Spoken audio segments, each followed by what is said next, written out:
All right, well, let's get started then. We're about five after here. Welcome to day two of Grad Prep. We're going to move forward with a couple of really wonderful sessions today. The first session we're going to do is finding mentorship. And we have joining us today an Associate Professor of Special Education, Dr. Jeremy Ford. Dr. Ford, the floor is yours. All right. Well, thank you very much, Wayne, and welcome everybody. Wayne just took the first sentence of what I was going to say, so I'm going to skip to the second sentence. I am here today to talk to you about mentorship and what that means and how you find it in your graduate school journey. And I'm really glad that there's 4 people here because it's a nice small group. And I'm guessing folks can unmute. Is that great? If you just want to let me know what program you're in, and that'd be great. Just a sense of kind of who's in the audience. I'm Sam, and I'm in the Masters of Public Health program. Awesome. Thanks, Sam. I'm Daisy, and I'm in the MBA program. Great. It's Daisy.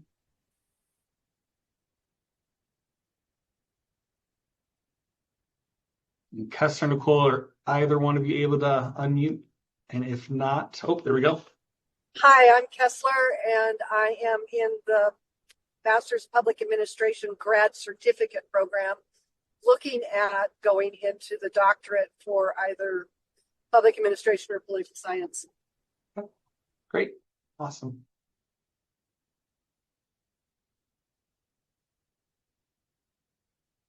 Anybody else can unmute? That's great. If not, if you want to throw it in the chat, it looks like there is one in the chat. Nicole is starting the MSW. Awesome. Great.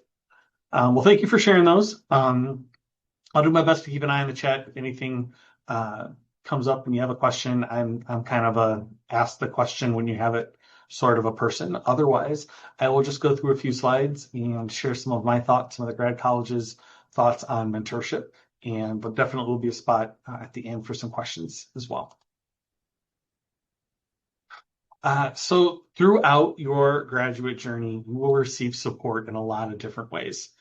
2 of the most important ways that you get support are through advising and mentoring. And while sometimes they're talked about together, they serve different purposes and can support you in unique ways. Understanding how advising and mentoring work can help you take an active role in shaping your experience, as well as in reaching the goals that you have for after grad school.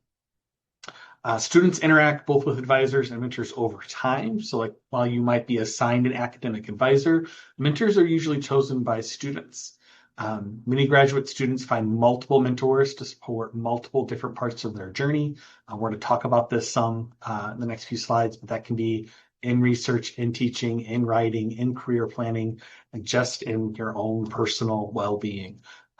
Graduate school is doable. Graduate school is hard. And so taking care of yourself is important. But you can see up on the screen a few of the differences between advising and mentoring. And we can also look at kind of how they overlap as well. So this diagram shows how advising and mentoring can work together to support your success. So both of these offer guidance and support. They both involve regular communication and some degree of trust. They can both help you set goals, and they can both help you monitor progress and make progress.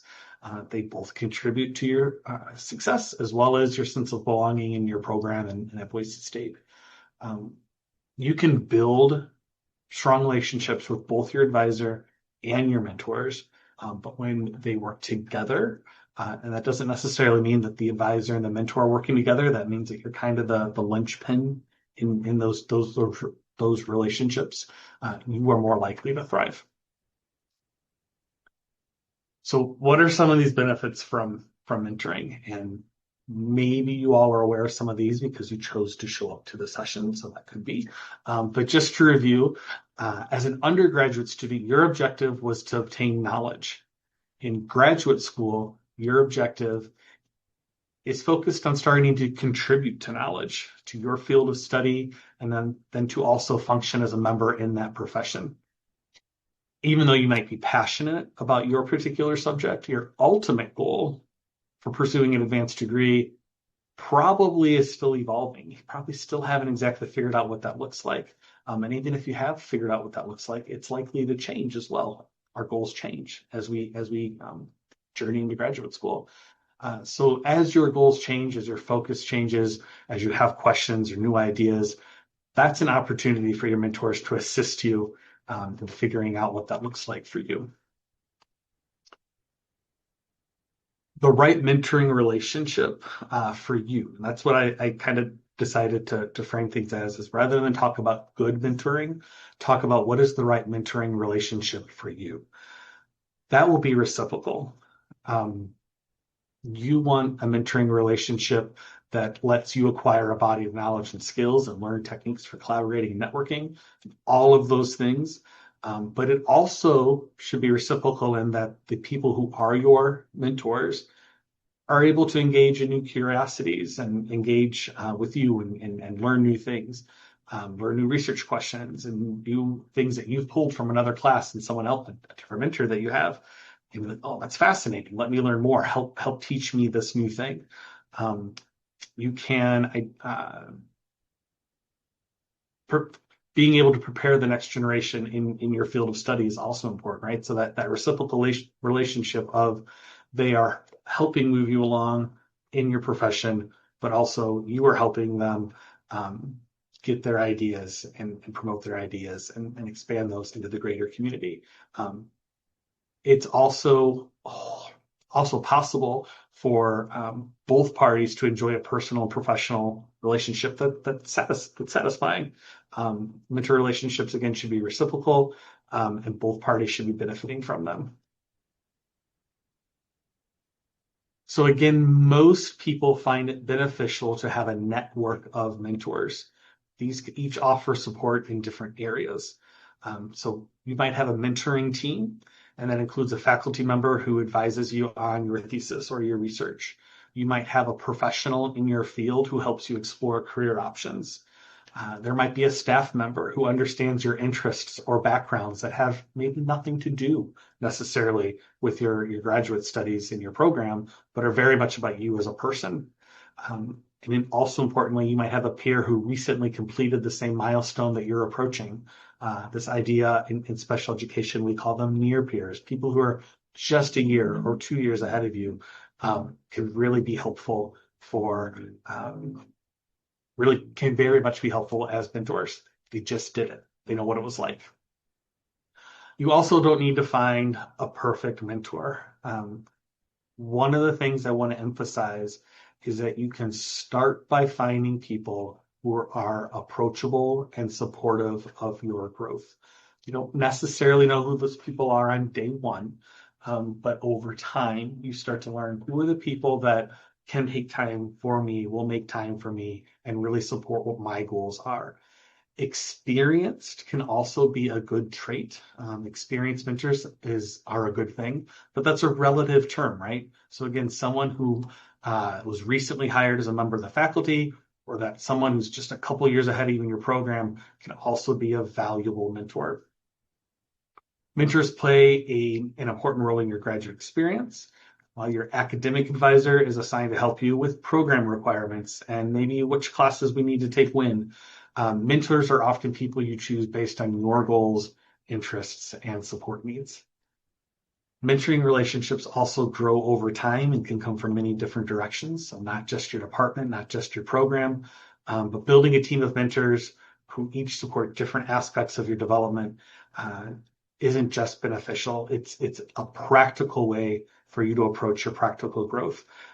You will most certainly find that your mentors have mentors. That relationship never really ends. And so this really gets to this idea of it takes a village. It takes a village to raise a graduate student.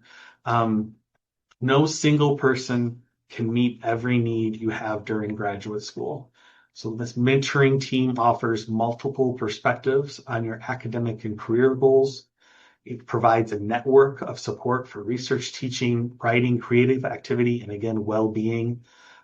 It provides guidance on navigating different phases of your degree. Sometimes those are difficult phases of your degree, as well as opportunities to learn from people with different identities, experiences, and professional paths.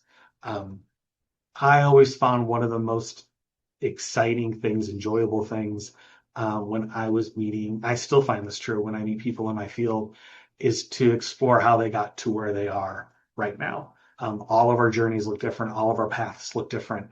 Um, it's fun. And actually, I'm going to go off my script a little bit.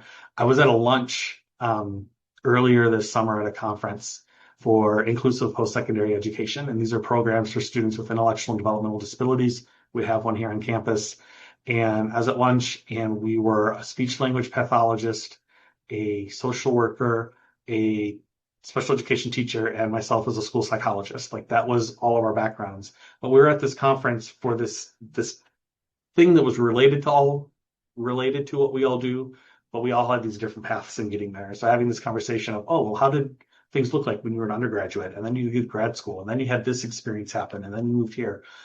Finding those people are important, and exploring paths can be really enriching.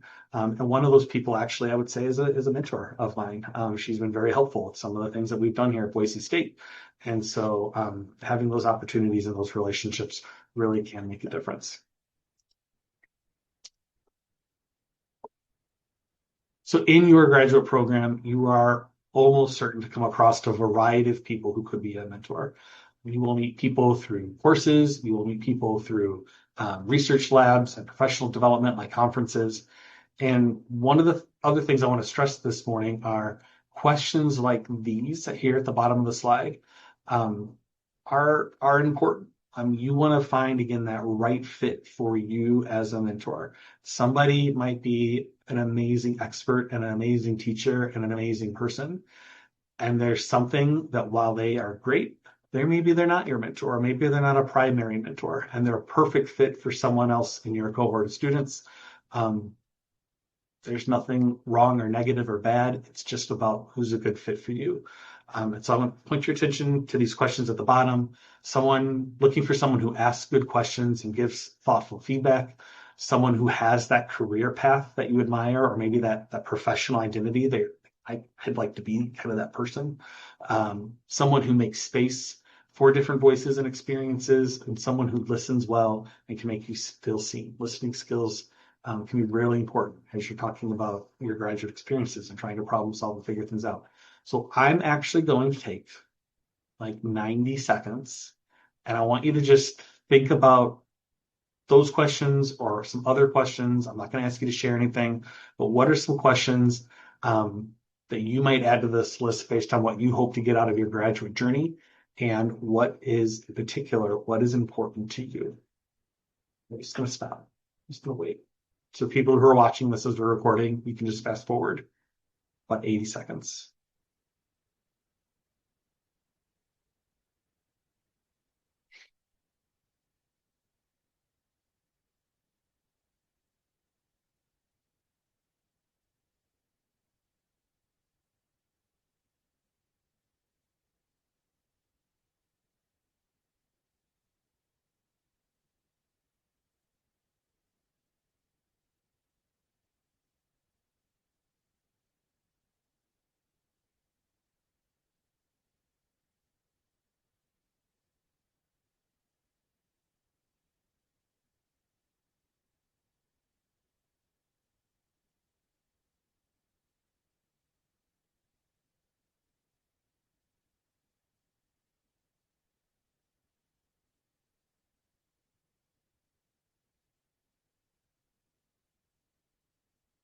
I'm a few seconds shy of 90, but I'm going to go ahead and move on. Approaching a potential mentor doesn't have to be formal or intimidating. You can start with a conversation, an email, or just a quick meeting. Some tips. Be clear about what you're hoping to learn or discuss. The phrase, I'm looking for a mentor relationship, is very appropriate. Starting with small steps can be helpful. Some mentoring relationships grow naturally, but others might take some time to develop based on when people are figuring out exactly what interests align and what that looks like. Respect the mentor's time and boundaries. I'm going to talk about that kind of when we wrap up at the end also, but you do want to respect people's time. Following up and saying thank you is a good idea for establishing relationships. And also be open to communicating again later, even if the first meeting is brief, and even if maybe the first meeting doesn't go great, goes a little awkward. Maybe that just wasn't the right time. And so following up later might be also a good idea. But here are some real specific examples of ways that you can reach out to people you are interested in asking to be your mentor.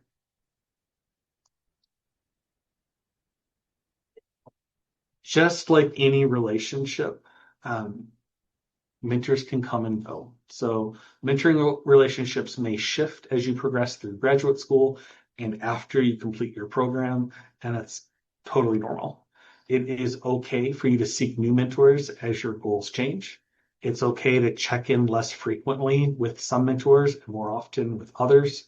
It's okay to let mentoring relationships evolve into professional collaborations, just friendships.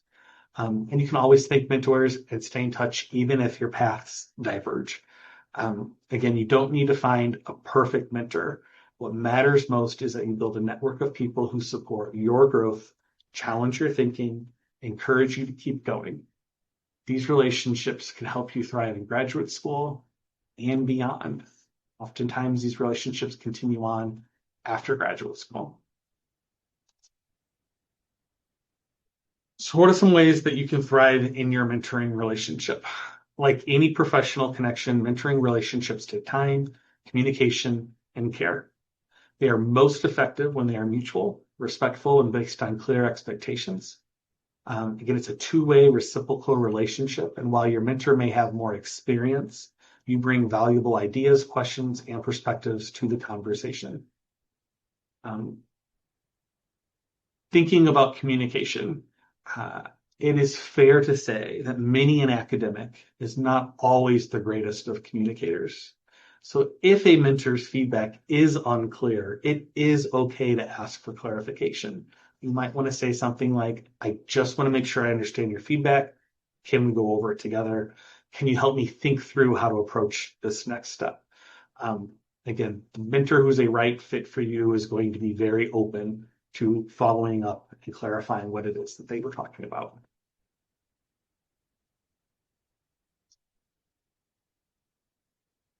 Again, not every mentoring relationship will last for years, and it's totally normal. Some mentors support you through one phase of your journey. Maybe it's that first semester, maybe it's your first year, maybe it's that graduate program and not after your graduate program.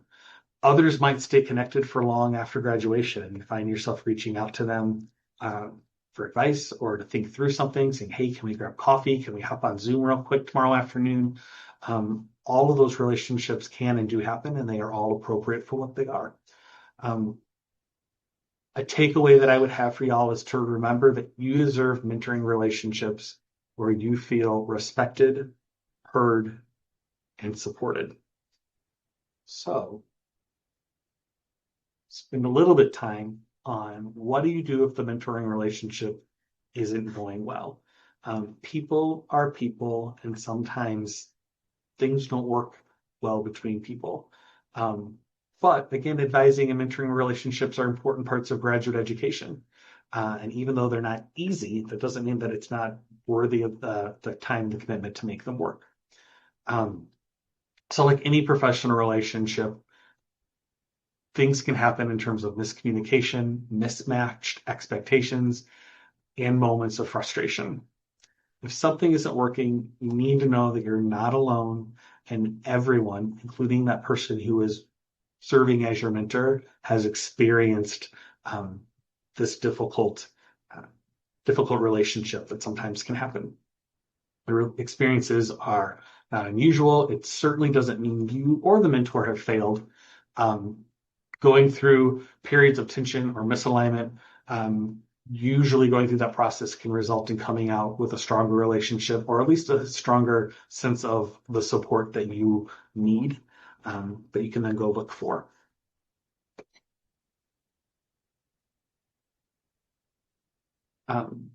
So again, if things aren't going well, what are some of the things you can do? The first thing that I would recommend is to take some time to reflect on the situation. Responding in the heat of the moment, getting feedback on something, and shooting off an email back to your mentor might be a way to strain a relationship. Maybe you received an email that didn't come across as pleasant as you would like, or maybe it was just a little rough. Still, take the time to reflect on the whole situation. It can help to think about what is bothering you and what might improve the relationship. So consider what specifically is not working, whether that's in general or related to a specific incident. Think about if the issue is about communication, is it about expectations and feedback, or is it about something totally different? And then ask yourself, have you been able to share your concerns with the person directly? That's not always easy to do. But you might want to start with writing out your concerns or talking them through with someone who you can trust and can bring clarity. And I really suggest the talking them through with someone part of that. And again, this is a place where cohort members and your classmates and your peers can be really helpful, because maybe there is just something that you're reading the situation one way, and maybe there's another way to read that situation. And while it's tough to hear that from the person you have the mentor relationship with, you might be more open to hearing it from somebody who also has a relationship with them, like a classmate or a peer. Taking that time to talk with somebody can be really helpful. There are some cases where a respectful conversation can help reset the whole relationship. So it might be helpful to say things like, I'd like to clarify expectations so we're on the same page moving forward. Or I'm feeling unsure about my progress and would appreciate more regular feedback. Can we revisit our goals for our meeting and how we work together? That I'll kind of touch on this again at the very end also, but the idea of asking for more regular feedback can be really important. If you feel like you are in need of more feedback because you want to make sure that you are making progress on the goals that are important to you, and you believe that mentor has a perspective that would be helpful for that, by all means, making time, scheduling a meeting, those things are usually well received. And again, the mentor who's the right fit for you, those things will be well received. Sometimes, even after reflecting and trying to address concerns, though, a mentoring relationship might not be the right fit. So making a change is a serious decision, but it's also a valid one, and sometimes it's necessary. Before you seek to make a switch on a mentoring relationship, consider some of these things. Talking it through first again, if you feel safe doing so, meeting with the mentor, having that respectful conversation can help to clarify expectations, resolve misunderstandings as well. Maybe you were really interested in being involved in a project and your mentor didn't include you because they thought you have this and this and this going on and you don't have the time to be involved in this. And you have this respectful conversation and you tell your mentor, I do have time. And your mentor agrees, like, okay, you made a case for it, you do have the time. Or maybe you have the conversation and you realize your mentor is right and you don't have the time. And again, that conflict is resolved coming to that understanding. Reflecting on what you need going forward with the new mentor. Are you seeking a different kind of support, new perspectives, something that's more collaborative? Maybe early on you were very comfortable with my mentor tells me to do these things and I do these things, but you learn more things and you have more interest and now you want something that's more collaborative where you're working together. That's a totally appropriate reason to look for a different mentor. You might want to consult with your program coordinator, a department chair, and not necessarily because they're in some type of leadership position, but because you're looking for a trusted faculty or staff member who can give you some ideas and some support in their perspective as well. Also important to consider your timeline. So if you're in the middle of a project, in particular something like a thesis, it may be helpful to have a really clear idea of what the transition plan to someone new looks like, or maybe it's not the right time to look for someone new right in the midst of all that busy work. If your advisor, if your mentor is connected to your funding, you might want to talk through with the program about how that might change any supports you have with an assistantship position or any other kinds of support. There are ways to document your agreements as well about shared work, research data, and future collaboration. We're going to write together on a research project or present at a conference. What does that look like? And are we going to, some people like to have those conversations early on. I'm going to be second. I'm going to be fourth. Other people like to see how the work shakes out first, and then have those conversations. In my experience, as a graduate student, just asking those questions like how are we going to decide these things can lead to some good conversations, so that there are hopefully not misunderstandings down the road. And then if you do change advisors, change mentors, there might be some required forms to fill out. Just taking care of those things are important. But remember that making a change can feel challenging. It's also a valid option, in particular if the relationship no longer feels productive or doesn't feel supportive to you. So a respectful transition supports your well-being, your success, and you never know, that might be a relationship further down the road that circles back to because it is a better fit. So just keeping that in mind as well when moving forward. Okay. So this has a lot going on, but I thought I would share it just because it shows, it gets back to that idea of all the different ways that mentoring can be helpful and all the different types of support that we might be looking for. The first one in my mind, I come kind of starting at about 9 o'clock there, where it says role models. Role models can be great for mentors. Somebody, again, that you admire, somebody who has done the work that you want to do and has done it a way that you want to do it, that you respect. Those might be people that you include on a list of your mentors. In graduate school, accountability is important. And it's accountability for what matters. Do we get that assignment done? Did we do that reading or enough of that reading? Are we prepared for class? Having people that can hold you accountable for that is super important as well. Feedback is a big part of mentoring that can look different in different ways. It's class assignments. It's if you're writing a conference proposal or working on a paper, you want people who can provide feedback on that. Sometimes that is, again, a peer. Sometimes that is a partner. People that you can ask when you really need another set of eyes on something. Professional development too, I think, is an important one. And this doesn't necessarily mean talking about your knowledge and your discipline. This can be outside of that technical expertise. It might be about writing specifically. It might be communication, like presenting at a conference, or it might just be communication on how to make small talk at a conference for people that you're meeting for the first time. That's a skill too. Some people are better at it than others, but it's an important one when you're networking and meeting people. So again, this isn't necessarily about technical expertise. It is about anything that you need to be successful in your career. Again, you see emotional support and safe space pop up there as well. I don't see these things as buzzwords during graduate school.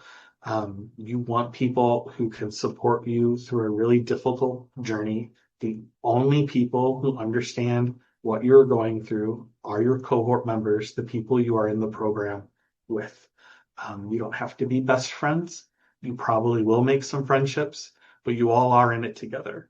One of the best pieces of advice I got in graduate school was that you really need your cohort members, because sometimes you are going to be up in a tree and you're going to need a member of your cohort to talk you out of the tree. And other times, the member of your cohort is going to be in the tree and you are going to have to talk them out of the tree. Lots of highs and lows and stress, and you have to be there for each other because you're really, truly the only people who understand. Not your family, not your partner, not your best friend from undergrad. The people who are in the program with you are the ones who understand. The other one I would point out is just access to opportunities. So sometimes working backwards makes sense. So if you think about, I'd really like to be doing this after my graduate program, or I'd like to be doing this 2 or 5 years out of my graduate program, how can I work backwards and find people who are doing that now and pick their brain and ask them how they got there? And those are things to think about as well. I think those are all the things I wanted to mention on that. But again, lots of different parts, lots of different components to mentorship. And I'm just going to throw some final thoughts out there for you before I take some questions. These are really the points that I wanted to make when I was asked to do this. They are both lessons learned from my graduate experience, and they're what I tell the students that I advise today. Again, the right mentor for you wants to make time for you. They really do. Yes, they are busy. You have to advocate for yourself. You have to send that email. You maybe when you get an office your last year of your PhD program, you completely rearrange the office and move the desk so you can keep the door open and see your advisor every time he walks down the hallway in case you need to grab him. Because yes, I absolutely did that when I was finishing my dissertation. Advocating for the support you need is necessary. It's not annoying. The right mentor for you wants to make the time. Advocate for yourself and what you need. And I'm happy to take any questions from y'all if you have any.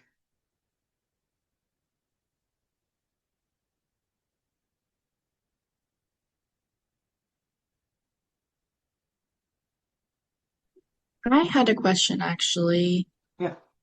Mine was kind of just about alumni. So how would you find alumni like of a certain program to connect with, especially if you haven't like gone to BSU before? Like how do you make connections with alumni? That sounds really interesting to me.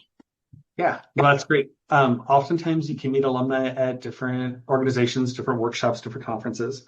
I'm trying to think of your program too, right? Public policy.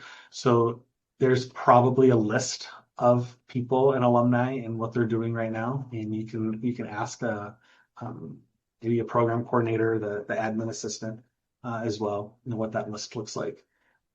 Okay. Cool. Thank you. You're very welcome.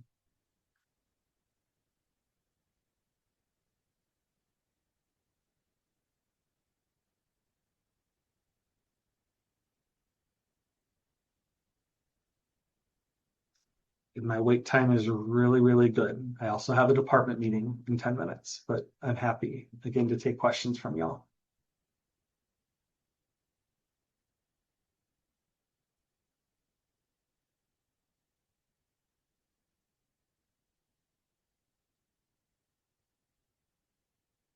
I just wanted to say this was very helpful and I appreciate it. I am an alum of Boise State and received my master's degree in 2005. So a lot of what is happening now wasn't available then, and it seems like there's a lot of support now, and I appreciate it. Well, you're very welcome. I can say that I was on a committee of folks last spring that took a lot of look at some of the resources that are available to graduate students. So there is a lot going on in the grad college and at the university to support y'all. And I would encourage you to take advantage of that.